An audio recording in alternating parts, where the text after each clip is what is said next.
Wind running behind them. He needs room as Think About It takes the lead narrowly. Think About It from Cylinder. Private Eye, I Wish I Win. Think About It in front from I Wish I Win. Think About It! Think About It won the Everest. Welcome to Bet Doctor Behind the Curtain. Look at how pro punters operate. I'm your host, Scoot. I'm joined in studio with Johnny Walter. Looks fresh, looks up and about. He's gone Simply Red, Air Jordan. I haven't had a shower for 5 days. How do I look fresh, mate? What are you talking about? Haven't had a shave. Haven't shaved my nose hairs. You've just been on the phone to Optus. Haven't had any breakfast. Internet working. Maybe that's what it is. Maybe because I've got internet for the last 8 hours that I feel fresh. Superloop. Superloop's the go. Super lube. Yeah, Superloop. That might suit you. Oh, Super Lube. I thought you said Super Lube because you're holding a tube of or something. I'm like, oh, mate, lube wouldn't help me the last 5 days. I've never threatened more people in my life. I could have been in. No, we won't even say that because it's serious stuff, that overseas stuff, horrible.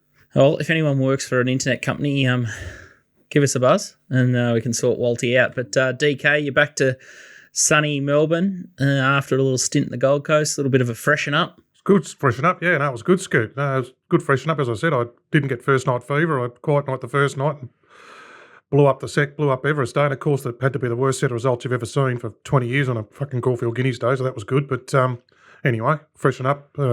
Just checking my phone log here, Scoot. Just... Can you see DK on there, mate? Hang on, mate. Can you see DK on there? Brush. Sorry, I got a lot of phone calls since last Friday, most of them to Optus, but... He brushed me too, but I was too busy anyway. I went to the Tim Zoo fight on Sunday. Oh, well, yeah. I brushed that too for the family. You brushed that too? I brushed that for the family. You didn't want to go? No, your man that you've been upsetting on Twitter offered me some seats there, and I had to side with the sister. Yeah, right. Anyway, it was a great little setup there. Boxing, it was on fire last week. The Goldie, Nico, it was pretty bleak there last Saturday at Caulfield. Coonji Day, bit better. Yeah, yesterday we bounced back, but it was a tough day, wasn't it, on Saturday? Gee, it didn't shoot straight at all. A lot of people thought it probably would, but there's always another race, isn't there, DK? So you just pull the socks back up, mouth guard back in, and you go back out there, don't you? So Wednesday we got a bit back, and Saturday we go again. Quick one, militarised going forward. A couple of people in chat groups have asked us to go through it quickly. I wouldn't sack him off last week's run. I'm sort of more excited to back him in the Cox Plate. Walt? Yeah. No, I'm definitely not sacking him. It's going to be an interesting race, like crikey. Every horse in the race has got a different angle. You got Mr. Brightside going to have to bounce back, coming off a bit of a bounce back sort of run to militarised Fangirl, Up in Trip, Alligator Blood off a lot of hard racing, Gold Trip, will it show up? It's got a lot of angles to it, plus the overseas also Romantic Warrior, will it bounce back? It's just, I can't see it being a great betting race personally, but it's going to be a good, watching spectacle main event. Amelia's Jewel, was she just exposed, or it looks like an issue to my eye, and off a feed, the way I look at the punting form stuff, it looks like she's gone terribly late. Usually she savages the line, and clearly a miss. What did you boys think in Melbourne? Yeah, I thought, just at a key stage there, when Damien Lane really hit the go button, she laid in about 3 or 4 horses, so that's never a sign that a horse is going that well, and she just clearly wasn't at her best. A bit disappointing given, it was a day where probably a lot of us were involved on her, but I don't think that's a reflection of her ability. And I think there still is a chance she heads to the Golden Eagle. It's just come through. Nico. Yeah. This morning's report, she's breathing fire, ate up again overnight and was bloody strong in her work. She's breathing fire, confirmed Golden Eagle, D-Lane to ride. Final confirmation next Tuesday. So she sounds like she's bounced back. Timmy was in the room with her, whatever, and Lane was like, he was in shock. He was like, I just was the winner. He was like, I don't know what happened. Followed attrition, and it was like a few of them on the day. They just fucking The track was weird, was it? It was weird. It was weird. It was like there was a couple of lanes that were like quicksand or something. It just didn't make sense what happened in a few of the races. The wind, though, Nico, like you were there, Nico. What factor was the wind? Oh, it was definitely a factor, and I think it's going to be a factor again on Saturday, and it wasn't like it was just one direction for the whole day. I'm pretty sure it was kind of changing direction throughout the day. So definitely a factor, but a few of those horses, like Stopardi had the run of the race, couldn't finish off. Amelia's Jewel followed attrition, and Antino followed her, and they're 1-2, and she's nowhere to be seen. It was a tough day. And attrition, and it said 3 wide the trip on a brutal tempo, still managed to kick back and beat Antino. Just weird set of results. That's what happens. It's made me remember the Caulfield, when I always worked at Caulfield, they always ran straight. I was always run straight. And yesterday, order returned, didn't it? Run straight. again. It's always, and when you're bookies, they would do their arse at Caulfield and get the Melbourne Cup Carnival and get it all back and win more, And even like late 80s, there was a bookie. Remember Mark Bayliss? I don't know if you remember him. Mark Bayliss, remember that story? Mark Bayliss. So there was bad set of results right through, Turnbull and Flemington and all that. So he's gone over his cast. He went over to drove over to Williamstown to try and get some cash. The staff went to the races. No cashiers. No one to give it to him. Parked the car on the West Gate. Oh, no. And fucking off he went. That day at the races, that was the day AZZOPARDI won, 200 to 1. That was the biggest, from then on in the carnival, was the biggest set of results you've ever seen. Jesus. So poor old Mark Bayliss. There was the staff were there waiting for him. Race one, where's Mark? Run sign. But but that was the day AZZOPARDI won. It was the biggest set of results, and he didn't make it back. But anyway, Mark Bayliss. Awful story, that one. The Everest was interesting. The early money for In Secret was probably a little bit unlucky. She does a monster run. I wish I win. Interesting that he's just gone straight to the paddock. It's a bit sad that you don't get to see, I guess, a horse of that calibre. Maybe there's some underlying issues, but think about it. And Private Eye, that was sensational as well, Walt. Yeah, it's weird. It's that even the winner, he just annoys you because he just lobs in the perfect spot every time. You kind of want to take him on. Nash had a bit of cover for him. Everything worked out absolutely perfect for him. But you sort of watch it even. He's just super strong on the line. He's just a great competitor, and I don't think I Wish I Win would have gone past him if they went another lap. He's just a real pro, and Private Eye's just a very similar horse, but just doesn't seem to get the runs that horse has got. But when they've won, 11 from 12, you got to say it's not a coincidence. The horse is just really adaptable, and Clipperton, to his credit, can't ride a winner at Bong Bong, but he rides that horse like George Moore every time he sits on it. So, Zach did a good job. It was a good race. The only horse that was really disappointing in the whole race was probably the leader, Overpass, who had control like everyone thought he'd get and sort of spat the bit. But the jury was out on him. Just everyone was confused. Every other horse, pretty much. There was a bit of interference back in the pack, but it only hurt the backward placings. They weren't going to be in the finish. So it was a good race. It's an interesting question from a couple of DMs. What do you do after a bit of a blackout or a strip out? Obviously, you said that you check Seek, and that motivates you to dig in and do the form a little bit better, and you'll do anything but go back into the real world for punting, DK. What do you do, Walt, after a bad strip out Saturday? I ring my nephew, who just was telling me how he wants to go and fight for Israel in the Israeli army, and if he doesn't do that, he wants to join the French Foreign Legion. So that peps me straight back up into sitting down in front of a computer for the next 80 hours straight if I have to, because I like to fight with war against, getting on or trying to back a winner. They're my wars that I like to fight. Now, I don't know. It never stops now, so I don't even... You're back on to Sunday already, You just never stop. You don't get a chance. And, these sort of days are so easy to overcommit to, but like Nico and DK saying, they're not easy days, So to me, it's more about occupying myself and staying out of a lot of these races that are tempting to bet into, like the Everest, that just don't look betting races. So patience. I think working on patience and having less blackouts is the best way to have to worry about picking your marks. What about you, Nico? After a dog of a day, what do you do? Movie with the missus? How do you tune out, or how do you reset? Yeah, that's what it was. Saturday night, watched 21 Jump Street, actually. So usually just something like that, just to take your mind off the game and then back into it the next day. Did you pick that movie, Nico? Yeah, it's a good movie. I don't imagine any of you have ever seen it. It's probably a bit up after your time, but yeah, something like that. And then, like Walt said, it's not like it ever stops. Back into the form on Sunday and review Monday, all that kind of thing. It's just staying in the grind, but it's never easy after a strip out, that's for sure. My half sister's a huge Channing Tatum fan, right? Tying in with 21 Jump Street.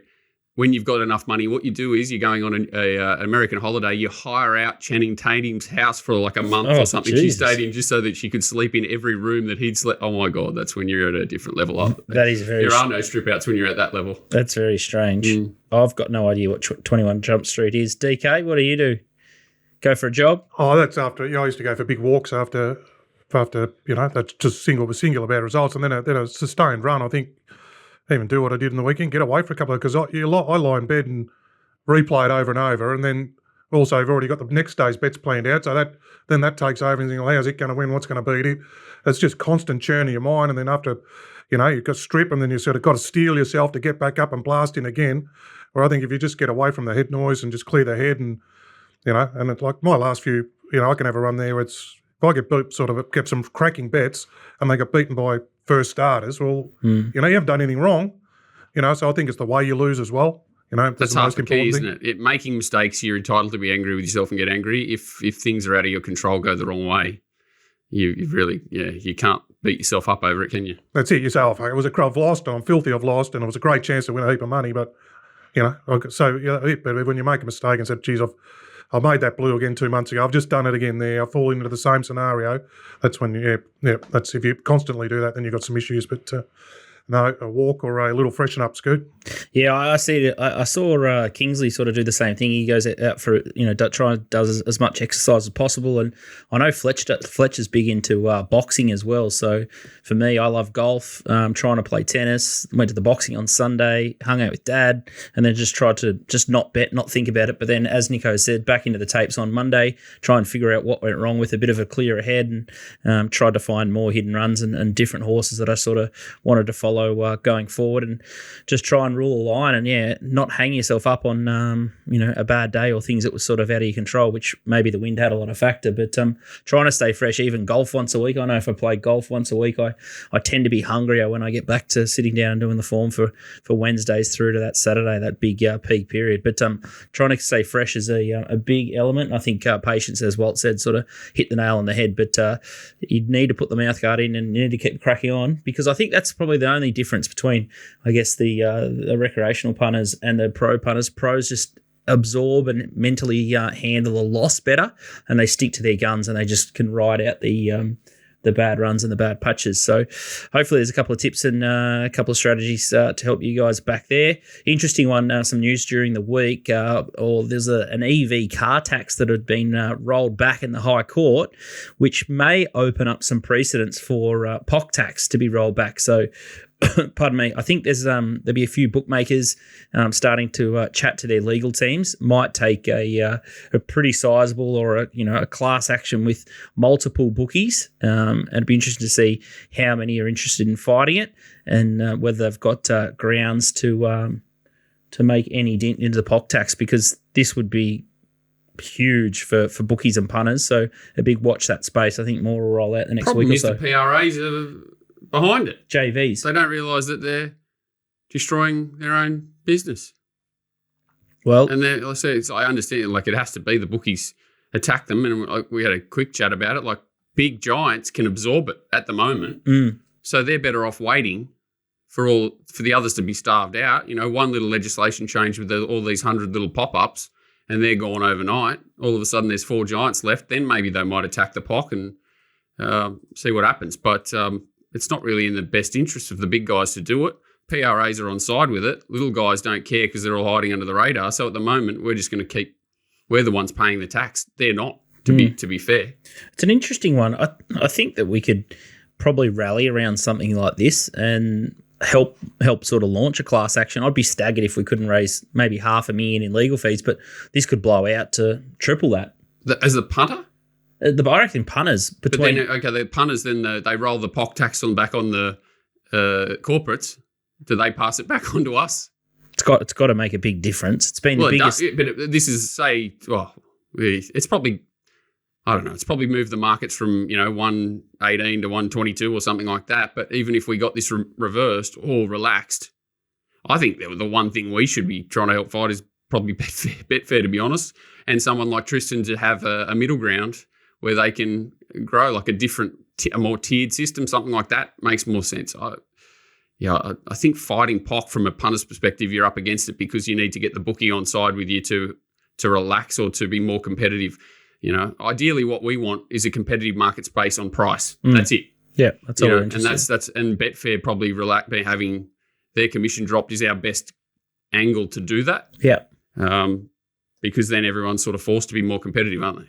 Well, I'd be surprised if Betfair's legal team aren't sort of looking at it seriously, and I think they'd be able to rally a fair bit of support with some of these up-and-coming bookmakers, because it's going to be their biggest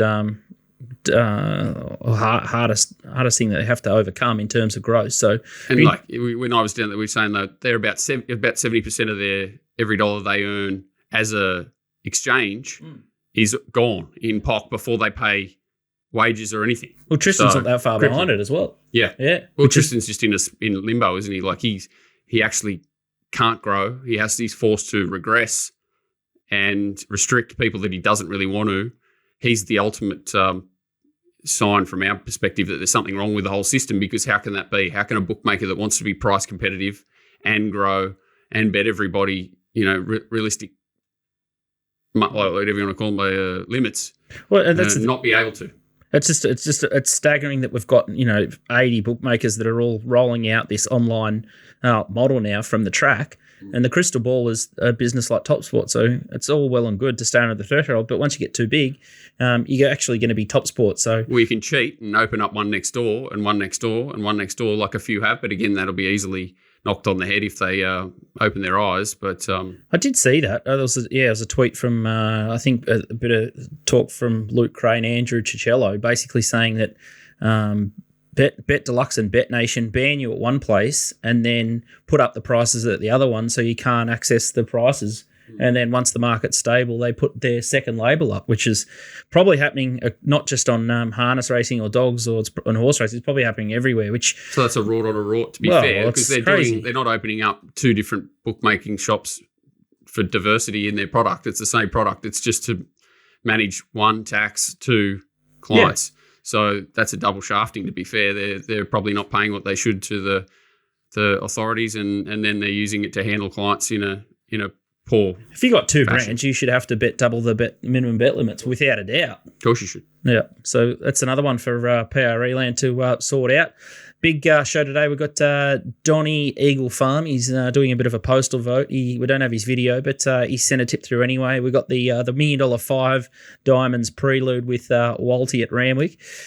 Caulfield's got really small fields. You can obviously see that last couple of weeks are starting to knock the depth out of some of these fields. Looks like a tricky day despite small fields. The Cup looks like an absolute beauty though. We've got the Assaulter from Malta back from a spell.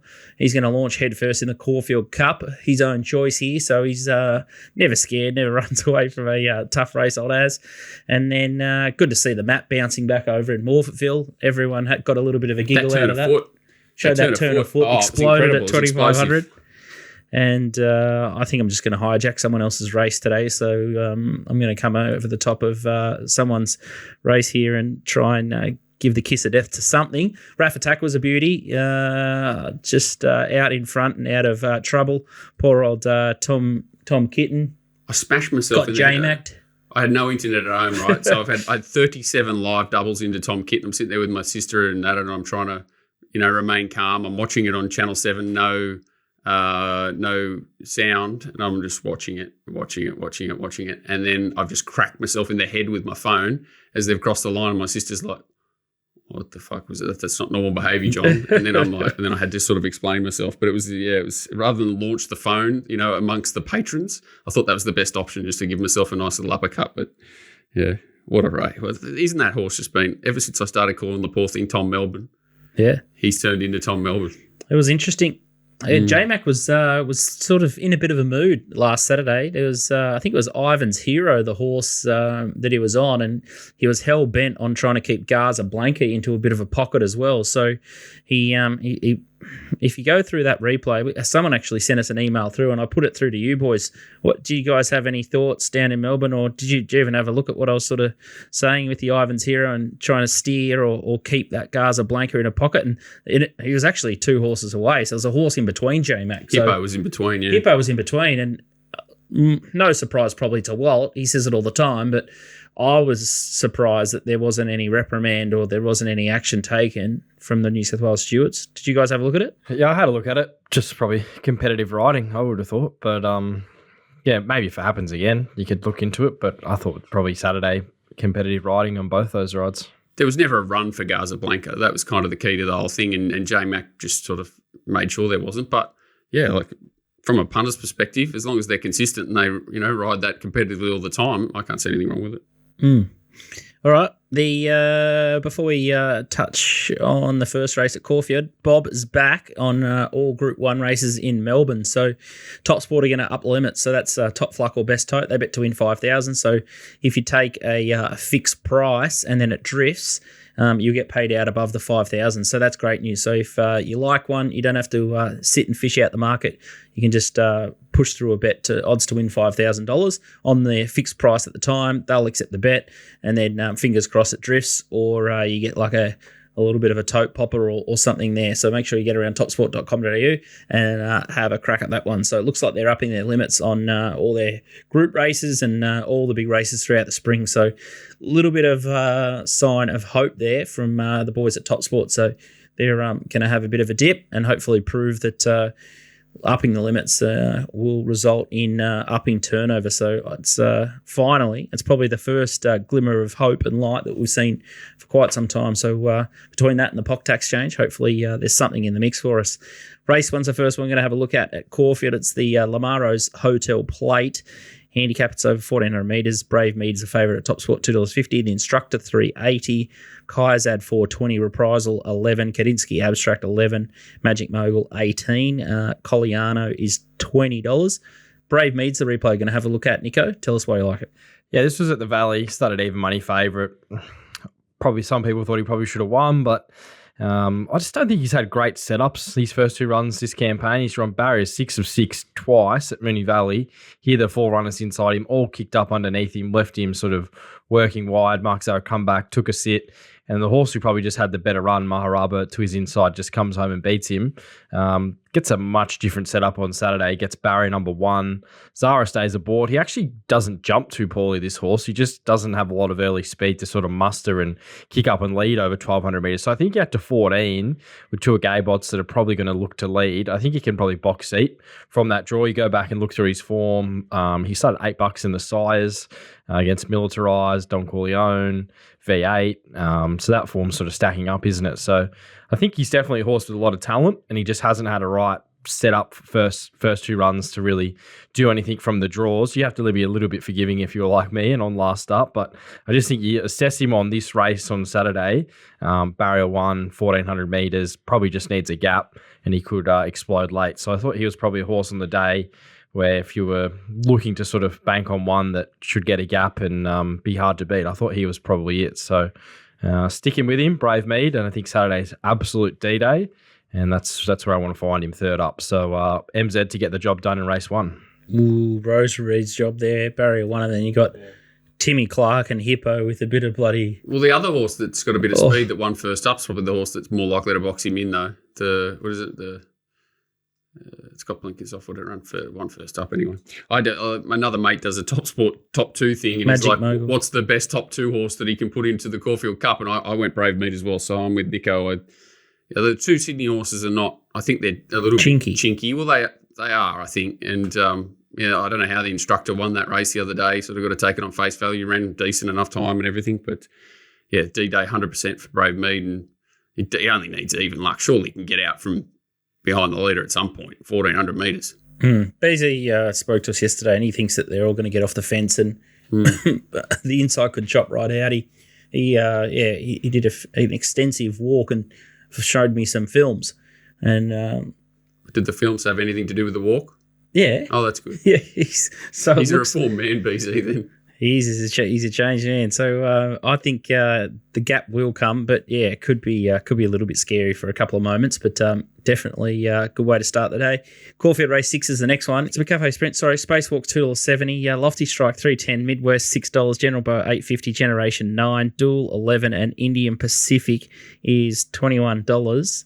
Horse you like here, geez, you're forgiving, Nico, Generation. I just think he finds his right setup. This is in a much tougher race here in the blue and green. I thought he was given none in this race. I don't know, watching the replay, I thought he had the worst run. He's building into the race here. He's obviously the worst horse in the race, and he just has no chance of actually showing anything he's got. For the 2, he's the 8th quickest of the race. To the post, he's 5th fastest. A horse that doesn't really have a big dash. This was the blinkers going on for the first time on him. I think he's actually racing quite well. I think you could have made a fair case he could have finished alongside the Inferno. First up, I thought he was pretty good against Asfora Midwest. He was the 2nd quickest for the 2. Probably just peaked on his run late. drops in the weight, goes back from weight for age back down to 54 kilos. The blinkers went on last start. I think they did fire him up and he just couldn't really show what he had under the race shape, and just a few class horses running away from him late. Gets Craig Williams going aboard. I think he'll be a really good rider for this horse. He's a great rider on horses that, you need to get a fair bit out of, don't you, DK? He probably has to give him a really good ride here, but Midwest, Dual, Indian Pacific, they're going to set up a good tempo, and I think he just might be there at the right time. So, you look back through his form, he was a good run first up, sort of last campaign in the Rubiton. You look back at this race last year, he started $3.80 against Tasfora. He's really good at Caulfield, and I think this 1,000-metre race just could suit him. Lofty Strike doesn't really seem like he's here to play first up off his jump outs. And the Big Danger Spacewalk, who you probably could also back if you're looking to play that way. He was a big winner first up in Sydney at Warwick Farm, but he has been a little bit costly, Spacewalk, and does get a bit of a negative jockey change. But I thought Generation at $9 just might find a perfect setup here, and just looked one that could definitely be hitting the frame. I'm with you again. I love it. 100% first to 2. I think Spacewalk's clearly the horse to beat, but obviously it's 7-4, whereas the other horse is 8-1. I agree. Love you, Nico. Yeah, just like there's not much in their data either. Like you look through punting form, Generation's got a lot of big numbers on punting form. I think he's just running races where he's just probably a little bit outclassed, like the Moya, but he hasn't found a race like this for a while. And Spacewalk, he's coming through an okay race. He beat Cold Crusher, but extremely lucky he was in that event. I think if Generation lobbed in that race, he probably would have been, doing similar things. So Spacewalk's definitely the big danger. And then just sort of looking outside the rest, you're thinking they're a bit of a just set up of the race suits such Spacewalk doesn't. If they carve each other and small field, turn a foot, that's the only 53. That's why it's scary. It just suits that horse. It's got a 200-metre dash, and it might just grab Generation because, like you say, he's more of a grinder with gears. But I'd rather be on it at $8 or $9 and 7-4, the flashy horse. Oh, I can't believe there's not 8 runners. Like Group 2 It's race, crazy, and we don't even have 8 runners. But it would be the easiest place bet ever if there was 8. But he's going to run top 2, I suppose. It's probably not a bad price to find out. Nearly $4 top 2, but. I thought it just set up really well for Generation. Spacewalk, big danger, and I think Lofty Strike will start closer to $4 or $5 on the day. I just can't see anyone being with him. He's not a small field 1,000-metre horse, is he? Either. No, he's just not. He's a high pressure horse. And going to the Goodwood at the end of last prep, he had a long campaign. Maybe there's just not a lot left in the tank there, and he's got to give all these weight. Like he's got 59, the rest of the field's got 54 or 53. So. I think he'd be a big drifter on the day. Nico's Telegram's $25 a week, and if you just need some clarity, make sure you get his mounting yard mail. So 3 to 5 minutes before each race, you can figure out who's paraded well, who's gone to pieces, who's a free sweater, and who's absolutely going to... You need it this time of year when there's not much between these horses. Can't breathe without it. You need it. Nice little launch there yesterday. Got the chocolates with Shock 'em over. So he's seeing them well late, Nico. It's just this early stuff that's tricky a couple of days out. So if you want to wait till all the cards are on the table, make sure you get Nico's service there. He's had a week in the paddock. He's feeling fresh, and he's going to dive straight to the Caulfield Cup. Azza, you back? Star Patrol? Our Patrol, yeah, that was good. Good win, wasn't it? Yeah, it was good to that get was that 3 fame lifetimes on the ago in day. Az's world, mate. Star Patrol, 2 weeks, that's 3 lifetimes. It's the last time we've seen him. I know, but That's mate, I'm surprised you remembered it. Yeah. All good. How are we, boys? Well, we're great, and we've only got you this week. Next week, you're heading down to Geelong Cup. Are you taking DK for the day out? I think we'll be having a few more laughs. Well, there would be a lot of laughs on that trip, so I'm not sure DK might take it a bit serious. I'm going down with the Shark and a few other crews, our Mail with Mayo hunting group. So we'll be heading down there for we're at the Audi marquee. So hopefully we don't get bashed. It's a good day at the Geelong Cup. DK, you got any Geelong Cup stories? No. Just it's probably third on the most feral list behind Moe. Well, Moe's clearly out in front, and just trying to place the second one. I'll come up with it soon. But Cranbourne. look, Cranbourne, there you go. Cranbourne Yeah, Cup is Cranbourne's rough. pretty. Anyway, I like he's Cranbourne Trials is pretty feral. I'd hate to see Cup Day. Yeah, I've So never it was in been, the so Audi I'm marquee. looking forward to it. Actually, be something different, something to do. It is outstanding. The Geelong Cup. white suits they get around at Geelong. Yeah, white The suits. white suits, white shoes. No socks, white shoes. Yeah. Never trust a bloke in white pants, Nico. Never live and die by that. I've been to one Geelong Cup, went with Anthony, the tennis player. We unloaded on Tricker Light, one of Mick Kent's horses. I don't know how long ago it was. And, mate, he didn't have money to get the car back on the barge to get home. Remember, we definitely left. We left every dollar there. I'm never going back to Geelong. No, it's definitely one for the one. It's good footy, end of footy trip sort of scenario type thing. You have a good time there. You do have a good time. I've been to a couple and absolutely love them. That's probably that's one thing I miss about Melbourne is going to Geelong Cup Day. But it's hard to recover because then it's just springs on from then on in. Caulfield Will you Cup be doing the yard, Nico, from down there? Yeah, I'll be there. It's a massive week next week with the Geelong Cup and then Friday night, Saturday, Cox Plate. So I think it's nearly the biggest week in racing that we'll week. Come and say good day, mate. We'll do. Into the Audi marquee. All right. Caulfield Cup race 9. Let's go. Group 1, 2,400 metre race. Gold Trips finally. Yes, no, yes, no.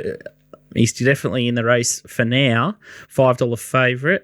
Seems like a lot of pressure from maybe the Australian Bloodstock reading between the lines. Sounds like Kieran isn't really excited about it. He's still not fully committed. Like they're still waiting to see the track and the weather. Like I'd say he's still a chance not to run. Like he's probably more likely than not, but there could be a chance he still comes out. So that could change the market drastically, given his favourite. Yeah, flip of the coin, I reckon. I think you're spot on, Nico. Westwind Blows is second favourite, $6.50. Solcombe, $6.50. Without a Fight, $7.50. Breakup, the Japanese horse, $8.50. Montefilia, $14. Who Mail, $14. Francesco Guardi, $17. Valiant King, $17. Duke de Cesar, $26. Okita Sushi, $26. And then it starts to get a pretty long tail outside of those. Isn't it a great race? I mean, last year I think it was a pretty weak cup. Everyone's like jumping on the bandwagon, make it wait for age. It's dead. Sydney's killing it. So I think it's just great to see a handicap race thriving with great depth. I think it's the race of the spring, to be honest. I think it's very, very strong. I think we need to just relax a bit if races are weak year on year. We're going to have that. And the fact this year we've got some, strong UK form, some strong Japanese form, which is just intriguing. Obviously last year's Melbourne Cup winner. It's just a really, really fantastic race. Really difficult to decipher. But, compare this to the Metro, and the Metro. This is the best Caulfield Cup I can probably remember. Like as in angles wise and horses in form, and like you say, a mix of UK, Japan, informed locals. And I didn't even see it coming. It was only until I sort of looked at the field yesterday. I'm like, holy crap, how good's this race? It's I agree 100%. Well, the Metrop was barely a bloody Group 3. It was nothing. It was and it was probably worth more money. I don't know. Who knows? But who cares? But it never is. I think, the Metrop's never been Caulfield Cup worthy. The form's never really held up through a Caulfield Cup or Melbourne Cup. But I'm just glad to see the Victorian Classics are really thriving. I think the Cox Plate does look a bit weaker this year. Although the last 7 days, it does seem to be heating up a bit with sort of Fangirl and Gold Trip and, Militarised was huge last week, I thought, in that race. I'm starting to become a bit of a believer in JW's theory there. So, and of course, the Romantic Warrior thing that we could talk about next week. But it's a bit like the Everest. You wouldn't say the Everest was a field of great sprinters like that are going to stand the test of time, but it was a great race. And the Cox Plate's going to be similar. You just want angles, don't we? We just want angle stories, and that's what we're getting. And this is a similar. But this is probably, like you say, they're just great horses in form that you can line up. So it's all good racing, to be fair. Righto, we're going to have a look at 3 replays. The Turnbull, the Underwood and Hill Stakes. First up, Turnbull Stakes. The Turnbull here, obviously everyone's seen Gold Trip, but Westwind Blows was absolutely enormous here. It keeps Jay Spencer, which isn't a good thing. It was like 4 wide, right round the circle. This is Solcombe coming up on the rail, who's well in the market as well. Westwind Blows should have died. And this last 100 here, he just starts powering away, I think, from Solcombe and holding him on the line. I just think the step up in trip is really going to suit this horse. And also, second up in Australia, horses generally improve. What's race we got here? Without a Fight and Solcombe coming. This is the Underwood. Yep. So this is Solcombe and Without a Fight. This is just intriguing, Without a Fight. What do we do with this horse? Sheik's told Friedman don't want to get run at the Turnbull. Straight into the Caulfield Cup. Can Friedman do this with this horse? I know I did the QE2 double and that in the winter, but this is different. Kettle of fish, this. That's intriguing. I think it's a bit unders at the price. Who Mal here in front? which one's This is this a hill one? stakes. Who you Who Mal? you Mal and Montefiore. Montefiore. Yeah. So interesting.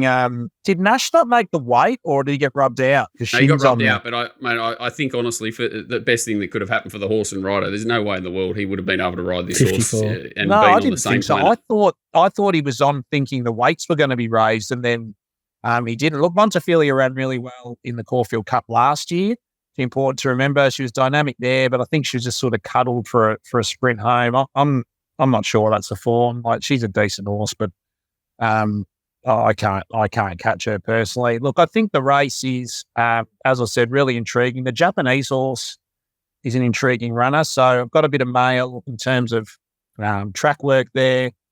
So Murder Glass came here a really rock hard fit because it was trained at Northern Farm, which was quarantine approved, and this horse hasn't had that luxury. So they've had to try and get it fit at Werribee. Had a really good blow at track work on Tuesday. Looks like an absolute machine. I think I'm going to spec it for the Melbourne Cup pre-Caulfield Cup. I can see it running a race here, but I'm just not sure fitness-wise they're going to get it there in time. Without a fight, sort of been on this horse at $14. It's pretty short now, and can they do it? I hope they can, but and I think the other one, which we haven't mentioned, is Valiant King. So it's drawn one here, 50 kilos. He ran second at Royal Ascot behind Desert Hero, I think it is, good horse. Then got beat by Vauban, the Melbourne Cup well-fancied horse. And then was really disappointing last start, but I know for a fact it had mucus. I know one of the part owners of this horse, Joseph O'Brien's really happy with it. They've got it up and going. It's drawn one, so Spa just needs to follow West Wind Blows around, get a split, and with 50 kilos, I think it's right in it. But for the sake of a tip in this race, I'm just going to go with West Wind Blows. I think it's going to be up on speed. I think up on trip suits. It's a place getter in the Hardwick, which, having lived in the UK for quite a long time, that's a proper race, the Hardwick. That's true weight for age form. And I just think all that work he did there is going to get a lot better runs. Spencer can't really mess it up going forward. We've seen UK jockeys not being fantastic out here. And I just can't see it not being in the finish. So I just think at the price and each way bet, for the sake of a tip, West Wind Blows. I also like Without a Fight and Valiant King. Can't tip them all. If you like Gold Trip, go for it. I tried to find a way. Obviously, I just don't like backing horses giving such weight away in handicaps. He has effectively won 2 races in Australia, being the Turnbull and the Cup, both at Flemington. But also in those races, they went extraordinarily far. So in the Melbourne Cup, they went 27 lengths above, and in the Turnbull, they went 11 lengths above. So I know he ran great in the Caulfield Cup last year and they didn't go as fast, but still found a way to get beaten on tighter track. So I'm just going to say weight, maybe Flemington horse. I'm not really worried about his feet. I think he's dispelled those doubts. But can he win? Sure, that was an unbelievable win at Turnbull, but just not sort of the way I'd approach a race like this. I'd rather take something that's getting the weight advantage.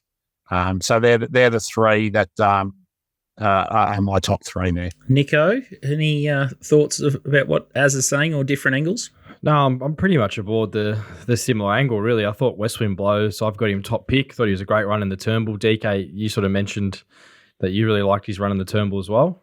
Yeah, it was extraordinary. As I said, first thing I saw, I said Froggy Hoonan along in front. He had to work 4 wide. I mean, we know they do like room and that sort of those one pacer. But the temerity he had to kick in that last furlong after the work he'd done early showed he's a top quality animal. So he was. He's definitely. I can see why everyone's tuning in there because, I mean, you'd be taken by the flashing light of Gold Trip, but he was. If you look at it some of the way we do, he was the runner of the race. The flashing light just dulled the real flashing light. Yeah, that's right, what you want. Yeah. If it wasn't a better run than Gold Trip, I'm a supermodel. Yeah, I think he's definitely right in play. And the horse, as I mentioned, Valiant King, like he ran second at Vauban, Vauban's favourite and clear favourite for the Melbourne Cup. The former Desert Hero seems to be stacking up, gets the winkers on for the first time, fits the profile. He's only won one race, but sod Gold Trip before he won a Melbourne Cup. So winkers go on. Jamie Carr, 50 kilos. He looks the horse that looks a bit deadly and that the market could really have a good look at. So I think if you want to back Valiant King, I'd be backing him today or tomorrow before Saturday, because I think the form around him overseas and his ratings are actually quite good, and he gets into the race very light with a lot of ticks with Joseph O'Brien. So I reckon people could have a good look at him on Saturday, and he might start closer to 10s than 20s. But yeah, West Wind Blows on top from probably Gold Trip, who's hard to knock. And probably looking at Breakup and Without a Fight, the other key chances. I don't think I think it's a race that'll shoot pretty straight. There's a lot of class there at the top. Couldn't really see a real blowout, but Valiant King, you could probably label him that at $17. I don't think you'll start that. So I'm probably backing him early, and then maybe West Wind Blows if I get very involved. DK? Yeah, West Wind Blows and Without a Fight. Love the fact that Without a Fight's basically come off that barrier trial in the Underwood. I mean, it's just, just hooning to the line. It was a huge run, wasn't it? Like, right. Quick late. Yeah. So, and he draws a barrier. He draws a gate. So he can take a beautiful spot for once. And Zara has a knack in these big races. So I thought Gold Trip, trying to find the negatives for Gold Trip. I mean, the thing is, they've left it in the hands of the track manager. I'm thinking he'll start because I thought that track would be upgraded yesterday. Second, but Mar's saying there's plenty of juice in the track at the end of the day. Now they're saying the old Lee Friedman with Mackay Diva back in the day, we'll scratch her if the track's too firm. So they go and water the track because it's favourite, so they want the favourite to run. So I don't know if Josh or someone, Tim Barley doesn't need being told what to do, but they want to make sure there's plenty of juice in the track anyway. So I think if that track has held its rating yesterday, it's a good chance to hold the rating Saturday. 23 degrees. I know tomorrow's a drying day. They're going to put on 10 mil. So I think it'd run. But it is its best when it can get its toe in the ground, which it did at Flemington. But anyway, I'm West Wind Blows and Without a Fight. Walty? Yeah, I'm the same. I'd say we can't really split them, to be honest, because the only worry is that West Wind Blows hasn't got up out of its box after that run. It was such a run that could kill a brown dog. So if he bounces off that, I think he'll probably just about win. Jamie Spencer on with Azza a little bit. He's dangerous for the horse, not for the other riders around him. And Without a Fight's the horse. The only horse I can see in the race that could just let down and win. It's just a very scary horse that's going to hopefully find that spot. Same DK said, just 6th, 7th, 8th, 9th, somewhere there. And I find it nearly impossible to see horses, even Gold Trippies, how good a proven horse he is running past these horses that they're going to probably be 2 or 3 lengths behind. Same goes for Solcombe. So West Wind Blows Without a Fight, can't really split them. And Valiant King and Who You Mal were my value as well. Who You Mal is just going to get a perfect run just off him. And just the rating, I'm not a big ratings man, but he ran such a huge rating last start, even though Montefilia ran him down. He drops 3.5 kilos off what he met Montefilia there, down to the limit. Timmy knows the horse well, and he's a bit of the forgotten horse for mine. Well, relative SPs, he has to be in the game. He started $13 in the Melbourne Cup Without a Fight and Gold Trip, who started longer than him. So he's got to be looked at for sure, Hugh Mel.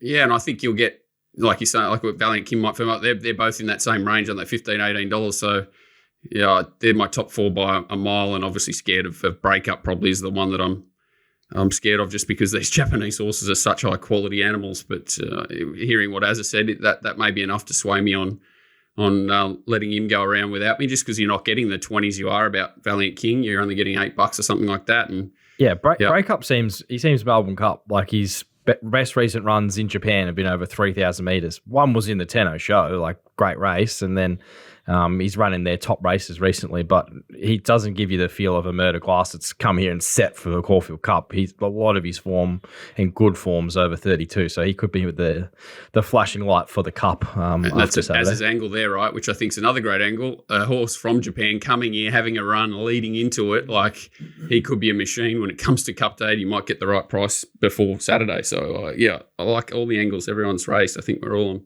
pretty similar page. Nico, you're going to be blown away when you see this horse on Saturday Breakup. He just looks unbelievable. I think that the Breakup's probably more suited to the 3,200, and I'm just worried that Damien Lane might neck him now because he wanted a wide gate. I just think he'll just put him in cotton wool and save him for the Melbourne Cup. I thought Western Blows, after I saw that Turnbull run, I thought, this horse just should win the Cox Plate, but then here they are in the 2,400 metre event. I think he's probably a better 2,000 metre horse, just to my eye. I thought Without a Fight was clearly the horse to beat. I thought Valiant King was the knockout with only 50 kilos, just looks ready to rumble, that horse. And then a lot of the other internationals, I thought they were just going to have pipe openers for the Melbourne Cup, but yeah, it'd be a great result here if Without a Fight can win. And a lot of people were just so excited about Soulcombe in the Underwood, but Without a Fight was clearly the. Well, how can Soulcombe beat West Wind Blows, number one? And then I agree with you. How can it beat Without a Fight if he's come on? And I did message him this morning just to check how he was going, and he galloped as well as he ever has Tuesday or whenever it was. So all systems go for Without a Fight. And after the barrier draw, it was just great to hear Sam Freeman say, as soon as they popped 7 out of the marble, they said, we're not going to go as further back this time, and they should be ready to go. And I just love that this horse has got the freshness in his legs as well. And when you look at it, I don't know, I didn't really take much notice of it, but the SP profile is, they sort of get horned up about certain things. But the Melbourne Cup last year, this horse was $11 and around $11 or $13 to win a Melbourne Cup. So he's definitely got class, and he's just going to be ultra strong at the end of 2,400, where there's just a couple of those horses that look suited, like Who You Mal and West Wind Blows. I just think Without a Fight, it's just going to go straight through that line a lot harder than a lot of those other ones. But I think you boys are all over. He can overcome trouble too with his turn of foot, can't he? Like even in Brisbane, he was beating up camels, but he didn't get out until like 200 to go in that race. First up 1,800 and smashed him, and then similar story. He's got that electric turn of foot that not many of these types have got, and he's definitely acclimatised now to Australian racing, isn't he? Like he's not the same horse he was 12 months ago. Exactly. I also had a look at, which is a bit crazy, but I never really taken, but I was just sort of flicking through markets. I think you thought you could get $51 the Caulfield Cup, Melbourne Cup double. I can't remember the last horse who's done that. Was it Mike? What was the last horse to do the Melbourne Cup, Caulfield Cup double in the same year? Was it Ethereal, was it? DK? So anyone with a better memory than me, Azza? Last horse to do Caulfield Melbourne Cup double. Yeah. It was a cereal, wasn't it? Was it? I can't think of another one. Yeah. He's now growing macadamias or something, isn't he? Or is that the other bloke? This because I'm just trying to look for like the weight for age star that can just blow them away, maybe in the Caulfield Cup or a Cox Plate, because you hear all the gold trips going to try and win the lot, and so okay, well if he's not going to win the lot, or who else can sort of do the double? Look, if he goes bang bang bang, if it runs here and then he goes Without a Fight back to a gold trip, wins the Cox Plate or something. Well, without a fight, he's going to the Melbourne Cup after the Caulfield Cup. They're not going to Cox Plate. So if you like Without a Fight in the Caulfield Cup, and you think it's going to be a dry track, and you think potentially the distance isn't an issue, which it was last year, they're saying, a year later, then he's probably the only one. Valiant King won't go to the Melbourne Cup, too immature, even if it wins. That's what I'm told anyway. People can change their mind. So maybe Without a Fight would be one, but geez, it's hard to do these days when you think about breakup improving from Caulfield Cup. Maybe breakup's the one. If it happened to surprise could be tomorrow, you'd be short in the Melbourne Cup. Gold Trip was a nose off doing it last year, doing the double. Nearly did it. Like it might just be the right time to do it again, really. Looks like it, because these look the Melbourne Cup horses, don't they? Sometimes you don't see that, and obviously there's Everborn, or is it coming in? There's a few others, but these all look like they could measure up. Keep going, exactly. And a lot of the Cox Place horses this year, I think a lot of them are just going to beat sort of 2,000 metre. One and done. One and done, and that could be their go. So if you're trying to think outside of the square or trying to look for a Hail Mare result, as I sometimes do. And there doesn't look much class coming from like other angles in the Moonee Valley Cups and things like that this year, I don't think. No, there's not many up and comers, so I think that's on. All right, so I think the boys have hopefully helped a couple of you trifecta players. I think we're all around the same sort of horses with a couple of spruiks on some roughies or some horses sort of outside the market a little bit, so fingers crossed you get a good result there.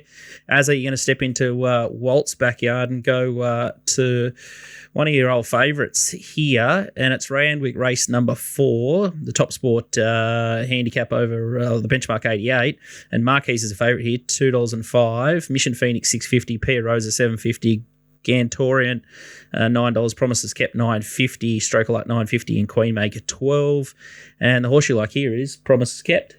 Yeah, I'll be interested to hear what the great man says. Look, I've obviously got a bit of a soft spot for this horse. I think he's got a ton of ability. He's like 6 wide there in the Aussie Q colours. This was first up over a mile. Had 60 and a half this day. He really should have just spat it out here and given up. I thought he just kept coming. Going inside him there as Altivo's fancy this week. Just outside him there as Renaissance Woman, who then went on and 1 second up. I just think this form's okay. He's going to be up in trip, up to 2,000, which will suit more. A lot fitter.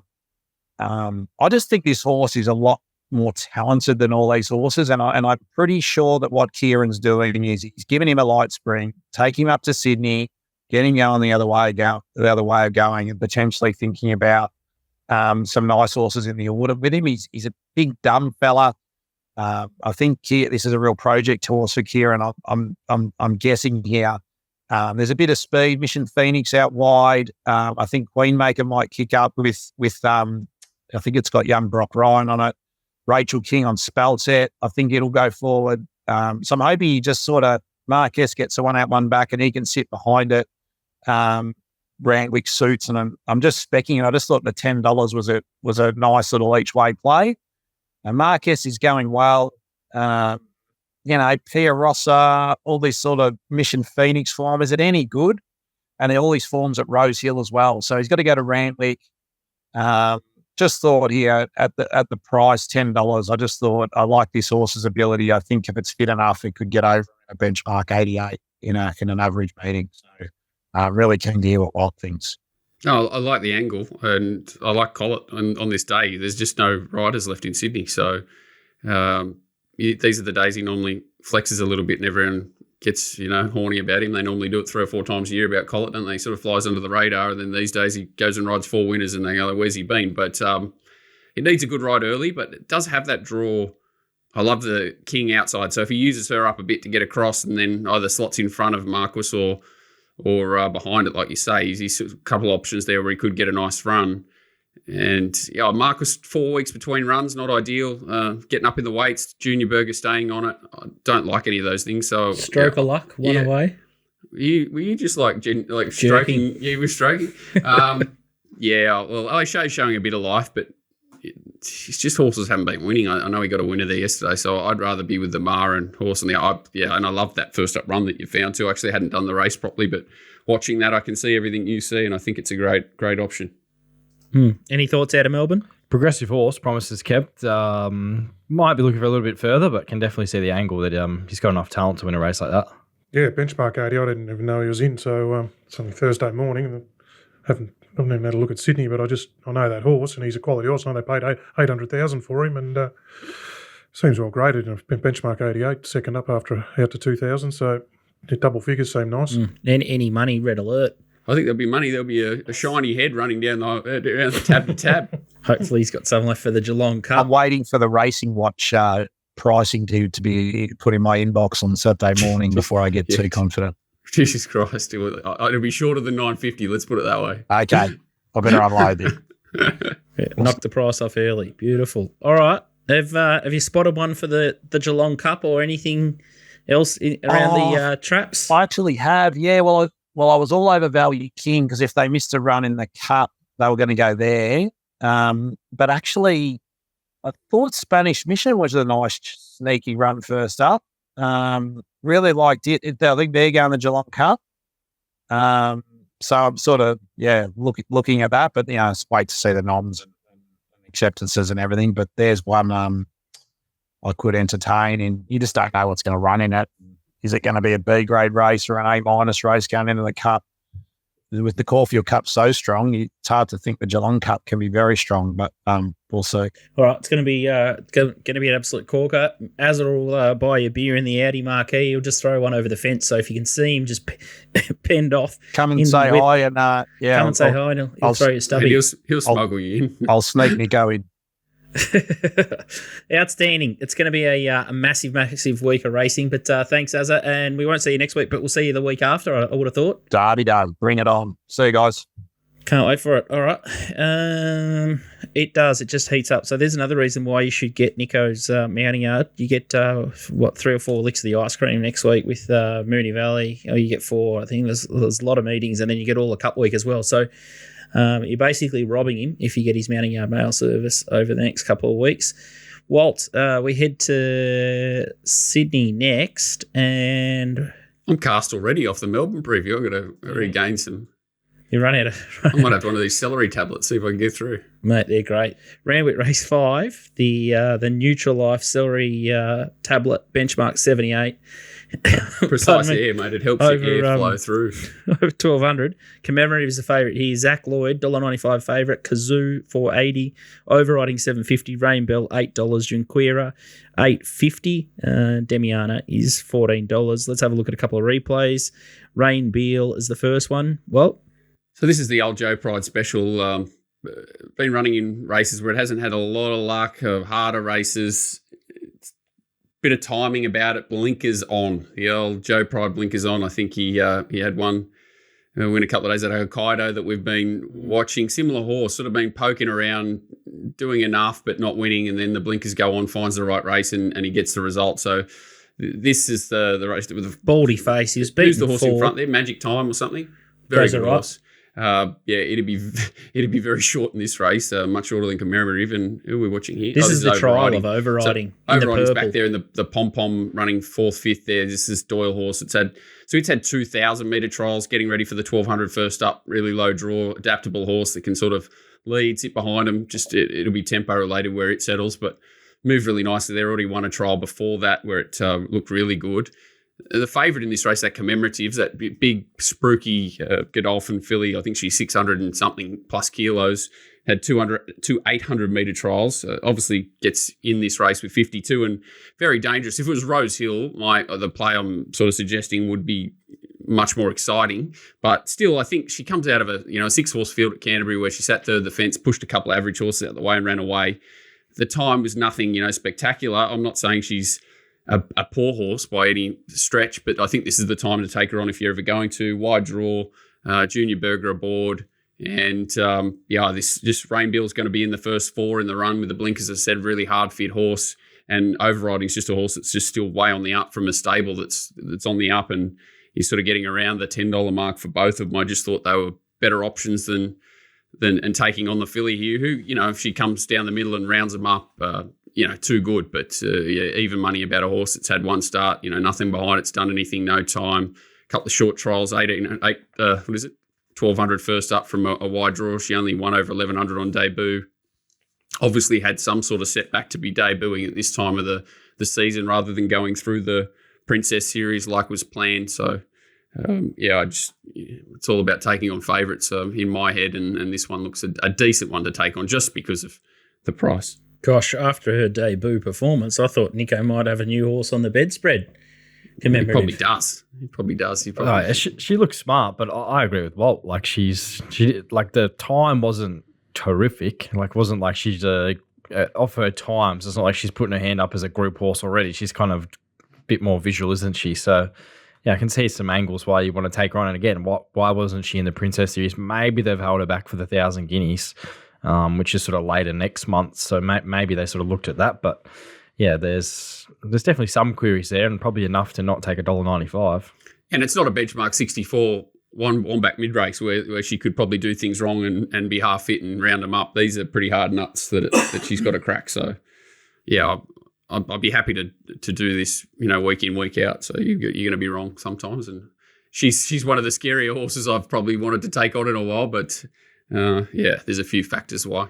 Yeah, I reckon it's great. It's a real balls of steel play. I love where your head's at. And this horse is going to stay pretty rock solid hard in the market. So you're going to get a decent price and you get plenty of time to back or Dutch up Rain Beal and Overriding. But that's what we do here. We don't always tip the obvious. We like to have a bit of a crack. So, yeah, I love what you've done there, Walty. All right, Randwick, race number 8 is the next one. It's the 5 Diamonds Prelude, which is... Mate, how do you know, like a prelude to 5 diamonds? And there's 5 pillars, 5 diamonds, 6 diamonds, 8 diamonds, 3 of clubs. I'll let you go, we're going to do the 5 diamonds prelude. What the hell is that? Well, it's crazy. This is a $1 million prelude race, which is absolute blow your head off material. And you sort of...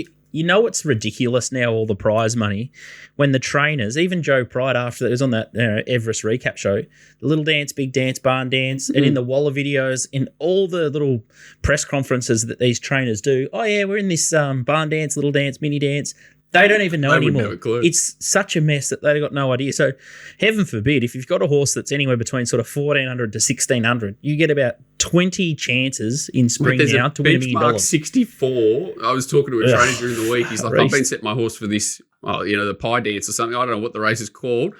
A $500,000 benchmark 64 race. I think it's next Saturday or so. It's like, what? God.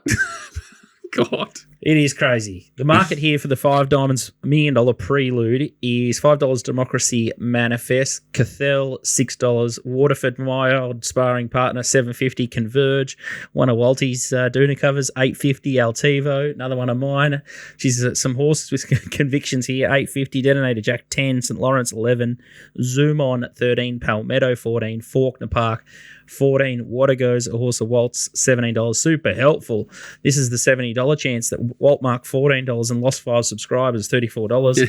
And then Mississippi Prince and New Republic. So I think we're going to have a look at 2 replays. First one is the Epsom. So you got Democracy Manifest, third back defense, which was the place to be at the time.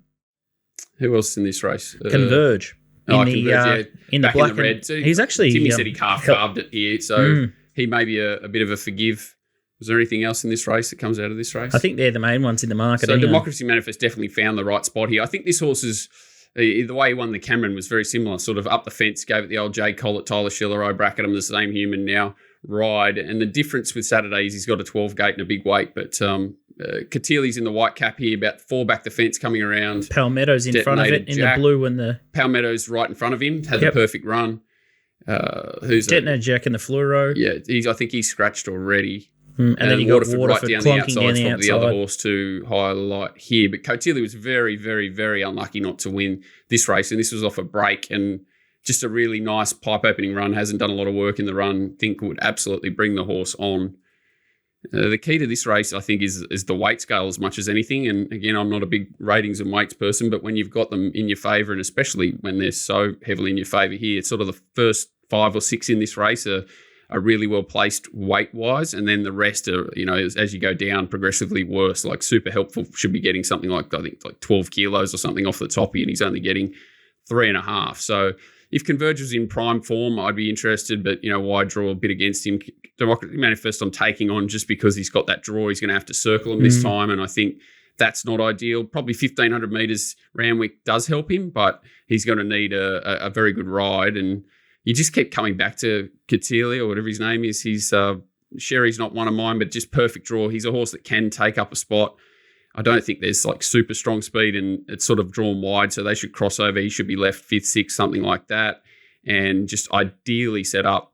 I'm going to make Palmetto a winner again just because he went back in distance there the other day, and I don't know, he just wasn't himself. I just can't believe he didn't finish off better. It's just not him, and you're going to get 20-1 here with, as he said, he's well weighted. There are dangerous horses down in the weights. Faulkner Park off a break, and Water Goes is absolutely airborne. Super helpful. There was no fluke in that run, and it draws ideally again too. I wouldn't be surprised if these horses run races Altivo, but I think Catili starts probably shorter than what it is. It's just so obvious from anybody that ratings, weight people, the run it's going to get in the map, set up. It's just everyone's going to find it. I think it's so obvious. It's nearly my moral on the card. And if you didn't see on the replay, because they only showed the last 400, but he missed the start, Tom Sherry, which this horse has only ever done, I think, once in his life.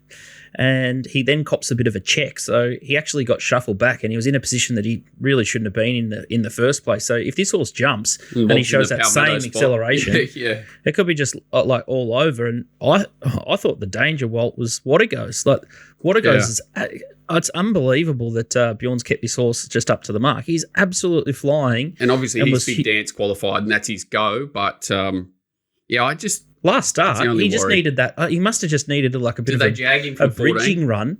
I nearly shat my pants when he was in that 1,200 metres last time. I didn't expect him to be there. I'm like, how good are you going? You're still just running through brick walls. It's a great sign. And I'm probably silly to say they might jag him from 14 to worry about having a hard run, because there isn't ridiculous amount of speed in this race. So he probably cruises across from 14 anyway, and it's $1 million race, and Bjorn likes $1 million races. So this horse will not be having a barrier trial. That was one of the stupidest things that ever stepped through my brain.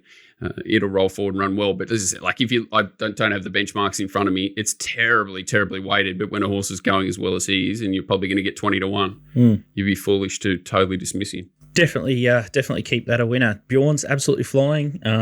Kelly Schweider's just running through brick walls up in Brisbane. There's some camps that are just absolutely airborne at the moment. Gay's obviously flying as well. Yeah, but Gay just continues to just build, doesn't she? She's incredible.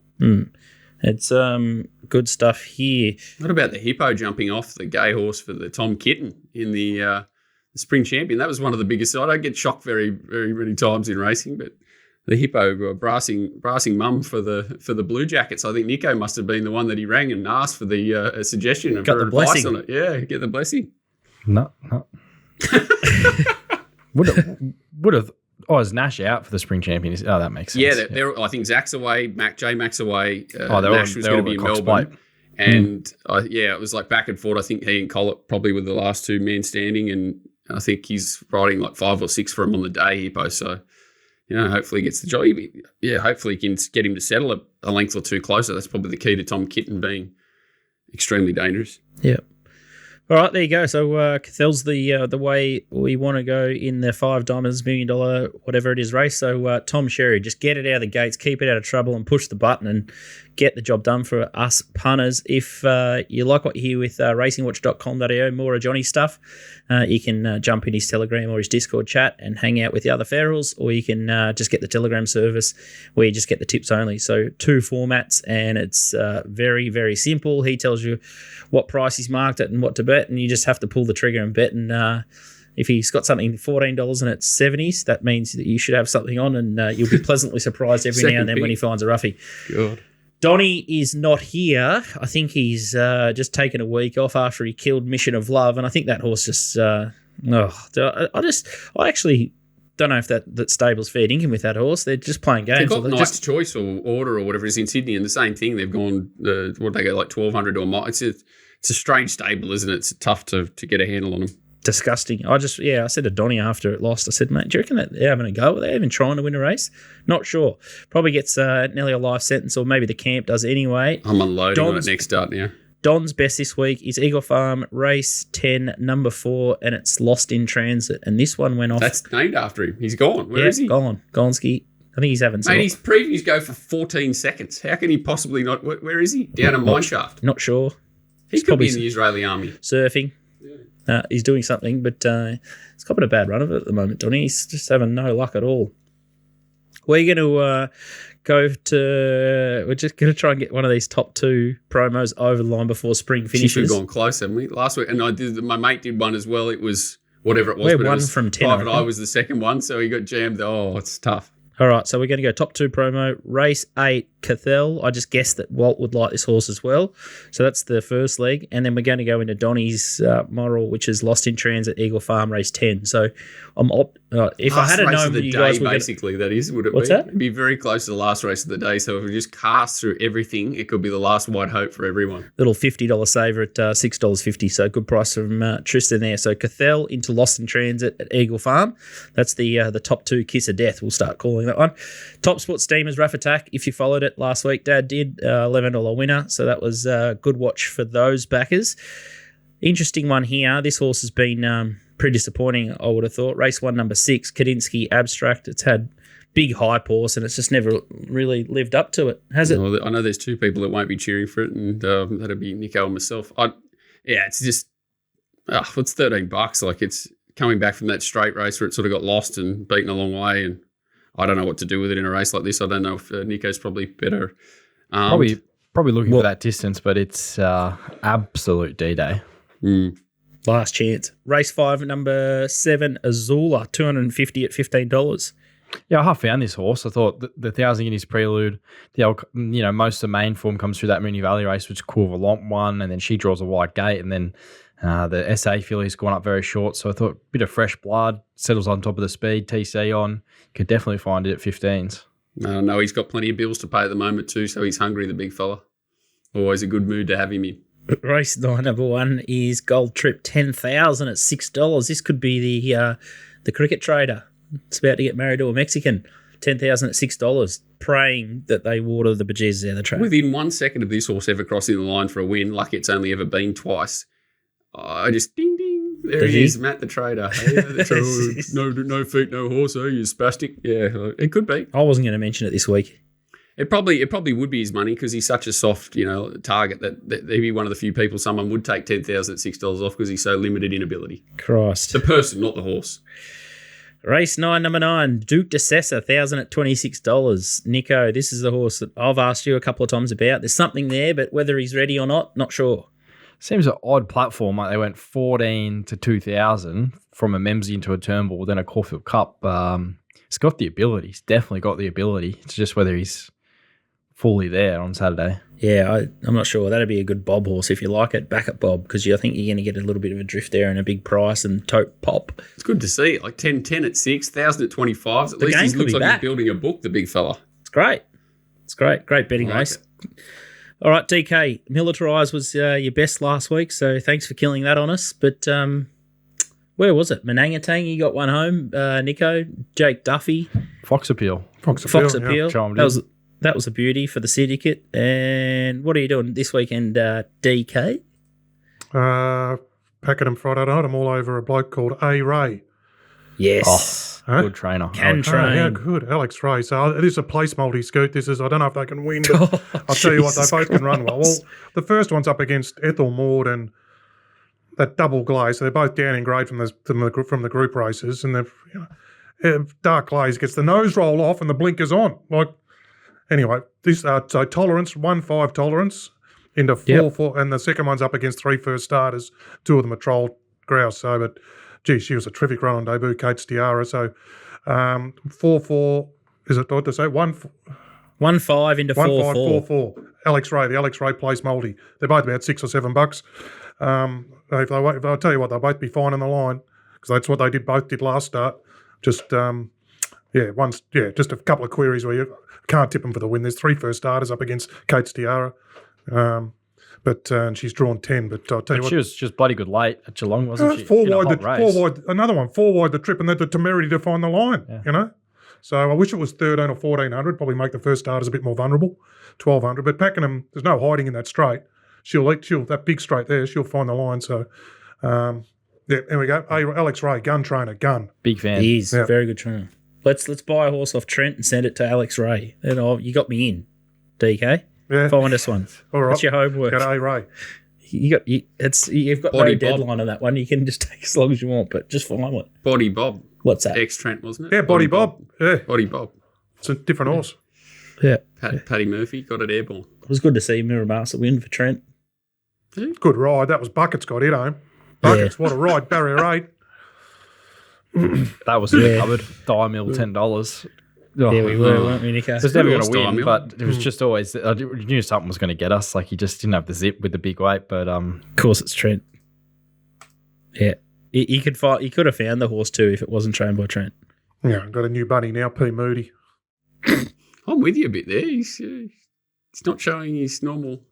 Now he also said, I wish I went to the paddock. It said 2 runs. 2 runs. I Got to reckon go to that- paddock. Didn't Unbelievable. just Carleen not sure. Like, Carleen slaughtered one, didn't he? Of Pete Moody's yesterday. She gave one an absolute sore back yesterday. Well, it's drew out and was always going to be back there, but then at top of the pattern probably is what got it beat, but still got beat at odds on. Funny one, isn't it? that's the No. beauty of taking P. Moody on, though. They're always very tight in the market, usually. Got As tight as they Carleen can on some be. of them. Yeah. Got Carleen on some of them. She's hot She's and so cold. bad. She's so bad. Yeah. She'd be so bad that you'd love her. That's why. That's when you know they're bad. I'm a Carleen fan. I'll stick up for her. Yeah, I find I'll go looking for her. What'd she write? She wrote something. I was listening to Mark Hunter's Roughie of the Day or something. So I just watched it because that movie. Oh my god! It should have just pissed in at 20s and it ran a nice 6th. I'm like, oh my god. All right, that's about a wrap for us. It's Caulfield Cup this week. Mouthguard back in. Get your head right and keep cracking away because it's just starting to get to the pointy end of the spring and it's going to be an absolute beauty. How good that bloke. He won 10 million of the Everest. Picked them all in order. Wasn't that hard? Well, it wasn't Says that. It was, Walt, which is it just, I got in millions to trouble one. for saying it wasn't that hard. It wasn't that hard because they basically ran in market order. That's why it wasn't that hard. But yeah, like a set weights race, 12 horse field with all exposed form. It was, on paper, it wasn't that hard compared to a Caulfield Cup or something like that was the point. But, how good 10 million jumps in. I hope he gets paid, but I'm sure he will. But someone's going to be having a sore head Monday morning or whatever. Insurance companies, they just cop it fair up the clacker. Yeah, so a beautiful 300 spent by the tab. I hope they promote the crap out of it, and old mate has a great time spending the 10 mil. Outstanding. DK, all right, enjoy the Melbourne weather. Enjoy, I'm going to come see you down there for the Call the Card in a couple of weeks. We've got our Melbourne Cup show on the Sunday, so that should be good fun. What's that? Sunday? Yeah. Sunday's family day. No, you're going to have to the Melbourne Cup show. No worries. Everyone's got an opinion of the Melbourne Cup. Nico, absolutely on fire. You got to steel yourself. You get into the celery tablets, the green juice, get through the next couple of weeks. It's going to be big, lots of betting. So hopefully we found everyone a couple of winners, and hopefully we can jag the Caulfield Cup winner at a price. You're getting a good price to back the winner. So we'll see you next week, and big thanks to all our sponsors.